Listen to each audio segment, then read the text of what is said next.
Então, parece que o Papa Francisco finalmente resolveu, vamos dizer assim, declarar-se de um modo genuinamente cristão, vamos dizer assim. Claro, como todo Papa, ele deve se opor ao aborto, mas ele decidiu se expressar de uma maneira bastante sutil, bastante lógica e perfeitamente enquadrada com a realidade. Ou seja, que toda mãe que se submete ao procedimento do aborto é como se estivesse contratando um matador de aluguel, um assassino de aluguel. Isso é fato, porque a vida intrauterina é fundamental para a existência extrauterina, tanto para animais quanto para seres humanos. E a sacralidade do ser humano vale para os dois locais. Vamos dizer assim, são três patamares. Para nós cristãos, nós que cremos na vida após a morte, você tem três estágios: a vida intrauterina, extrauterina e a vida além, né, da existência espaço-temporal. Então, mais ou menos assim, eu gostaria até de recomendar um filósofo que eu gosto muito de recomendar aqui, é o Eugene Rosenstock, que escreveu o livro A Origem da Linguagem. Ele explica sobre o simbolismo do túmulo. Quer dizer, o túmulo e o útero, ele fala simbolicamente, né, vamos dizer, de forma religiosa. O útero é um túmulo e o túmulo é um útero, ou seja, ambos são prelúdios para uma existência determinada, né, para uma existência além de si. E eles são necessários.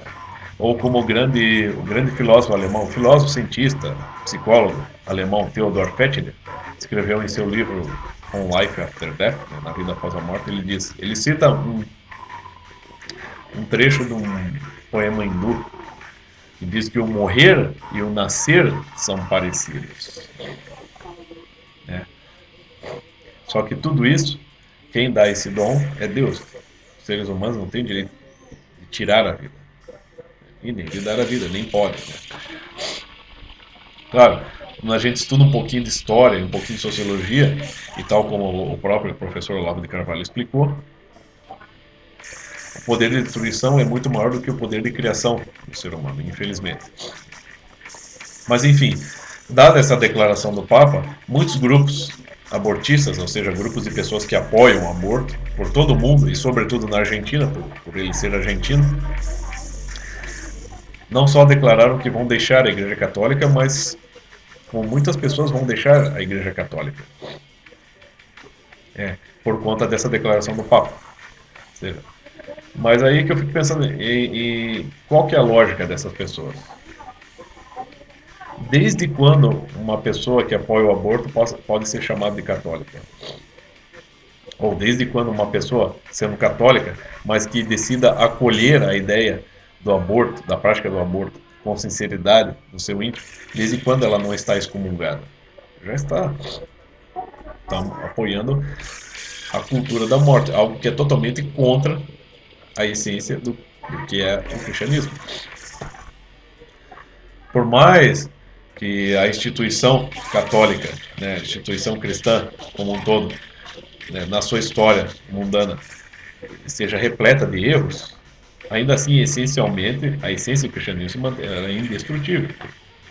A essência do cristianismo, ela não apoia em nenhum ponto a morte, né? Então, a lógica desse pessoal abortista, né, é como aquela lógica muito bem descrita pelo grande filósofo britânico Chesterton, filósofo cristão, que na introdução do seu livro Ortodoxia deixou bem claro que o louco perde tudo menos a razão. Ou seja, o louco ele sabe raciocinar de maneira lógica, de uma maneira impressionante. O problema é que a sua lógica e a sua razão não se enquadram com a realidade. E é só você perceber que muitos discursos desses grupos abortistas, em muitos dos discursos desses grupos abortistas, eles dizem, afirmam que estão defendendo a vida, que estão lutando pelo bem da humanidade, por uma existência ideal e melhor da vida humana na Terra. E muitas vezes também estão apoiando grupos de ecologistas, né, vamos dizer assim, que dizem que o ser humano é um câncer no mundo e que para o mundo funcionar melhor o ser humano tem que ser eliminado. Ou seja, claro, quais tipos de ser humano eles não mencionam. Eles não.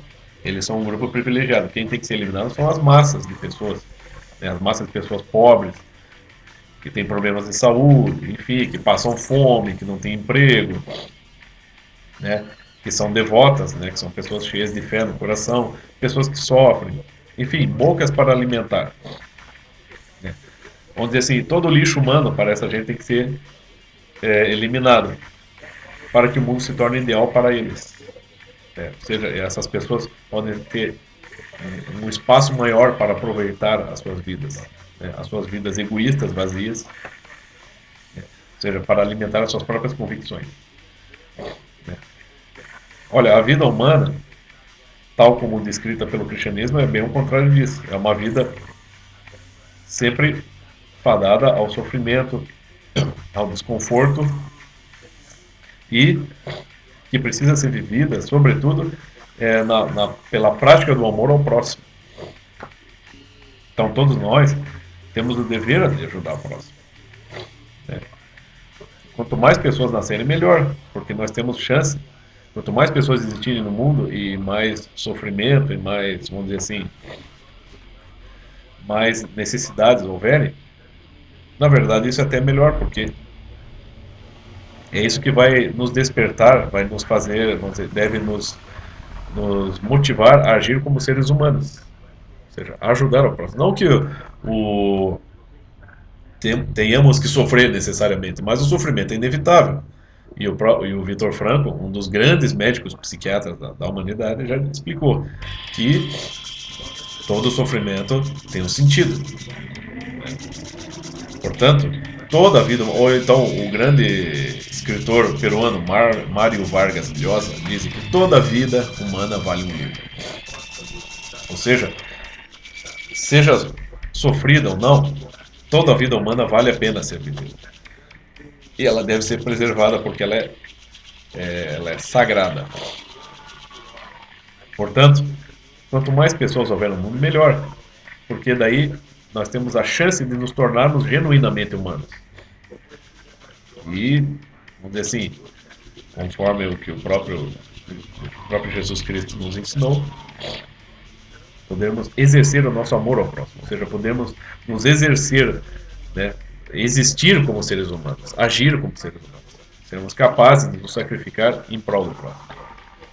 Não se trata de sair querendo salvar todo mundo. Pessoas, grupos que vêm com essa ideia de vamos salvar o mundo, vamos colher todas as pessoas, esses grupos são extremamente seletivos. Porque o que eles querem é colher um determinado grupo de pessoas e o resto que se foda.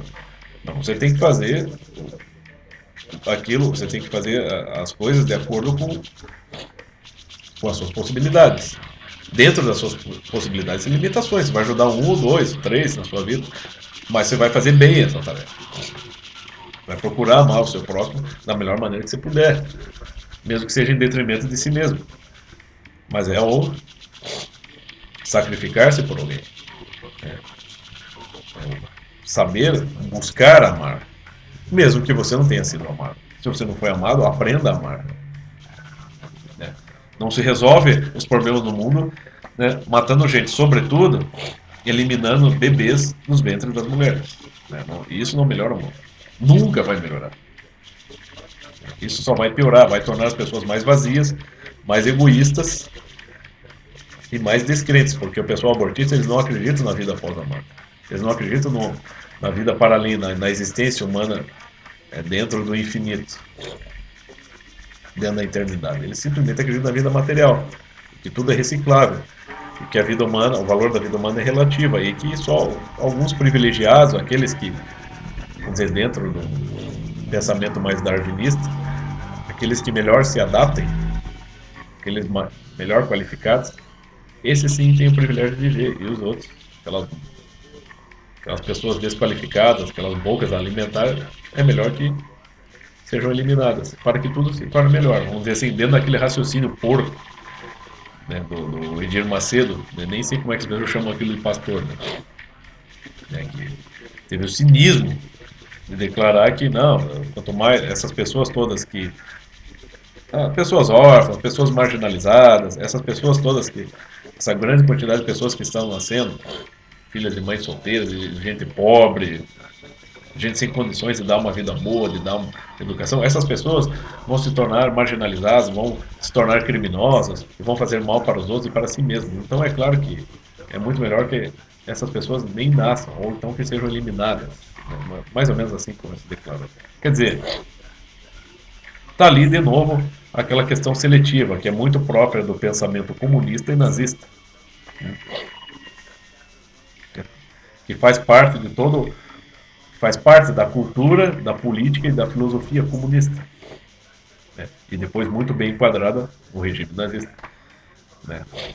E essas mesmas pessoas, esses mesmos grupos abortistas estão ali acusando, muitas vezes, as pessoas pró-vida de nazistas, comunistas, de fascistas, enfim, né? Então é claro que essa gente, eles são todos fora da casinha, é gente louca, é gente alucinada. A lógica deles trabalha muito bem, eles podem até convencer muita gente, mas essa lógica, a razão deles não se enquadra na realidade, né?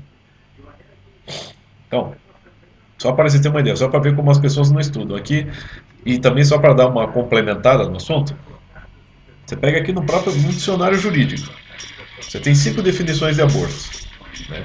A principal e as outras, né, atreladas.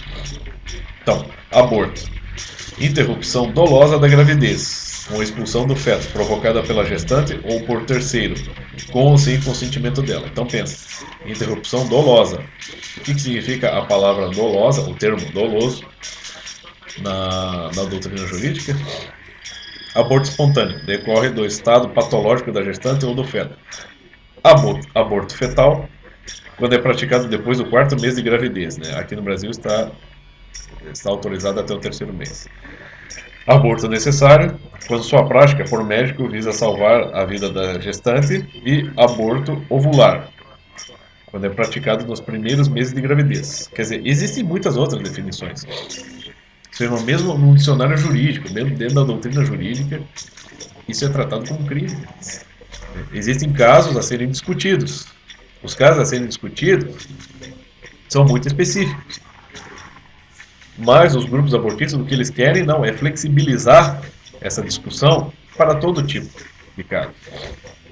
Ou seja, quanto mais essa doutrina ganha espaço, mais gente, mais vidas humanas serão ceifadas do mundo. Ou seja, pensa assim, até como você tem lá no próprio poeta Ovídio, quando ele diz sobre o pai, né, o personagem fala sobre o seu próprio pai. Ele diz: "Você é o autor dos meus dias", né?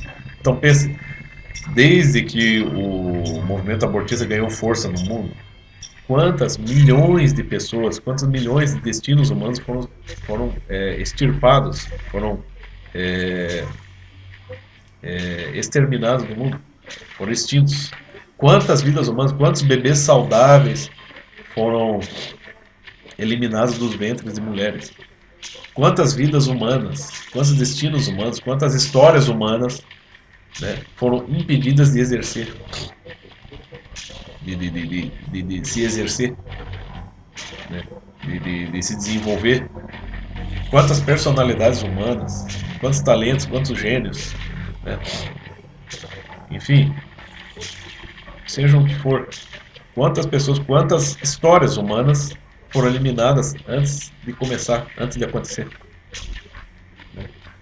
Quer dizer, essa gente é totalmente alucinada. Essa gente, assim, vamos dizer, é literalmente um pacto com o demônio, né? Ou seja, você pensa, o abortista, ao defender até o fim a ideia da prática do aborto como um bem, ele está, na verdade, dentro da astúcia do demônio, da astúcia demoníaca. Ele pensa que está fazendo bem, na verdade está fazendo mal. Está ajudando a provocar, a piorar a situação do mundo, mas está convicto de que está fazendo bem. Ou seja, essa pessoa está totalmente fora da realidade. O essencial da vida humana exatamente é o não contestar a existência humana, mas o fazer o que puder, o que estiver ao seu alcance, para ajudar a vida humana a se desenvolver, né? Ou seja, todo ser humano que tem diante de si um outro ser humano que está vulnerável, que está sofrendo, que precisa do apoio, o dever dele é acolher e não desejar que essa pessoa seja eliminada para que o mundo fique melhor. Quer dizer, essa gente abortista, os grupos abortistas, eles realmente são gente assim, alucinada, né? Gente louca. E essas pessoas têm que ser detidas, as pessoas têm que ser punidas por estarem, vamos dizer assim, incitando, né, ao assassinato e incitando a violência, porque o aborto é um procedimento violento. Essas pessoas deveriam todas ser punidas. No fim, no meu entender, essas pessoas deveriam ser presas, porque elas estão, de fato, né, financiando, né, os assassinos, os matadores de aluguéis, como diz o Papa Francisco. É isso.